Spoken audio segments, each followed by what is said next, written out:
திமுகவின் உருட்டுகளும் திருட்டுகளும்.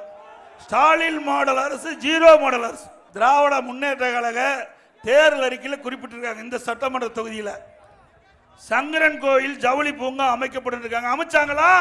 இந்த தென்காசி மாவட்டத்தில் கடைநல்லூர்ல அரசு பாலிடெக்னிக் கல்லூரி அமைக்கப்பட்டாங்க. அமைச்சாங்களா?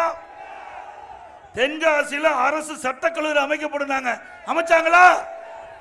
புளியங்குடியில் பழங்கள் மற்றும் காய்கறிகளுக்கான குளிர்பதன வசதி ஏற்படுத்தப்படும். செஞ்சாங்களா? கொப்பரை தேங்காய்க்கான மின்சார உலர் வசதி ஏற்படுத்தப்படும் சொன்னாங்க. செஞ்சாங்களா?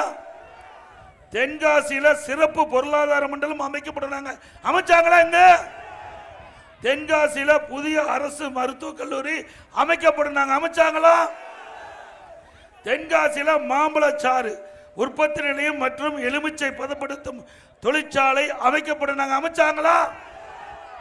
ராமநதி ஜம்பு நதி ஆறுகள் இணைப்பு திட்டம் முன்னெடுக்கப்பட்டாங்க. முன்னெடுத்தாங்களா?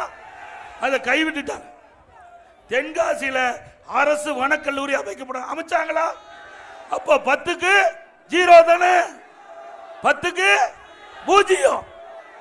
ஆக இது திராவிட முன்னேற்ற கழக தேர்தல் அறிக்கையிலே இந்த மாவட்டத்தில் குறிப்பிட்ட செய்திகள். திராவிட முன்னேற்ற கழக தேர்தலில் 2021 சட்டமன்ற பொதுத் தேர்தலும் போது திராவிட முன்னேற்ற கழக தேர்தல் அறிக்கையில் திரு ஸ்டாலின் அவர்கள் அறிவிக்கப்பட்ட அறிவிப்பு இது.